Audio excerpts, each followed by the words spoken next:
નમસ્કાર। 15 વર્ષની દીકરી ઘરની બાલ્કનીમાં જીવતી ભૂંજાઈ ગઈ। હાલમાં અમદાવાદના શાહીબાગની ઘટના છે। ગિરધરનગર સર્કલ પાસે ઓર્ચિન ગ્રીન ફ્લેટમાં આગ લાગી। હકીકતમાં અમદાવાદ ફાયર બ્રિગેડ વિભાગ માટે મોટા સબકરૂપ ઘટના છે। ફાયરની ટીમમાં દાવા પ્રમાણે સવારે 7:28 વાગે કોલ આવ્યો અને 7:32 વાગે તો ફાયરની ટીમ પહોંચી પણ ગઈ। હવે સૌથી મોટો સવાલ એ છે કે 4 મિનિટમાં ફાયર બ્રિગેડના બંબા ઓર્ચિડ ગ્રીન ફ્લેટમાં પહોંચી તો ગયા, પણ આગ બુઝાવતા કેમ બીજો અડધો કલાક લાગ્યો? મોટા સમાચાર સામે આવ્યા છે।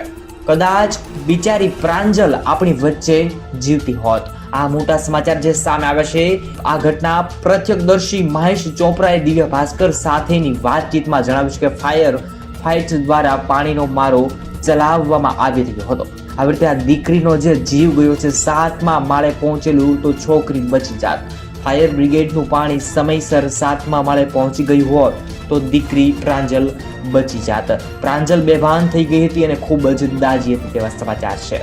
ભગવાન તેમની દિવ્ય આત્માને શાંતિ આપે। જરૂરથી કોમેન્ટની અંદર ઓમ શાંતિ લખજો। જેમ બને તેમ આ વિડીયોને શેર કરજો। ખૂબ જ દુઃખદાયક અમદાવાદમાંથી સમાચાર સામે આવ્યા છે।